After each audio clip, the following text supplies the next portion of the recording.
Aspal jalan provinsi yang ambles berada di jalan antara desa Watas menuju desa Muara Sindang, kecamatan Sindang Danau, Oku Selatan. Meski baru diperbaiki menggunakan APBD Provinsi 2021, jalan kembali rusak.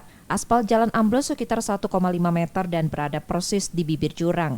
Di lokasi amblesnya jalan sudah dipasang tali pembatas. Enggak, di sini mau keringkih jalannya. Oh itu, ini kan baru dibangun Pak? Oh, baru dibangun, ini malah Ini rusak lagi ya? rusak lagi. Ini sudah berapa lama ini bangun ya? Hah? Sudah berapa lama bangun ini? Ada sebulan? Sekitar sebulan lah. Sebulan ya? Sudah Itu ini. kalau melintas itu gimana itu? Hah? Takut atau gimana kalau lewat sini? Takut tak lewat sini maksudnya? Takut masuk jurang ya? Takut masuk jurang. Oh, itu. Takut tergerus ya? Amblesnya jalan ditambah kondisi badan jalan yang bergelombang. Setia Budi, Kompas TV, Ogan Kombring Ulu Selatan, Sumatera Selatan.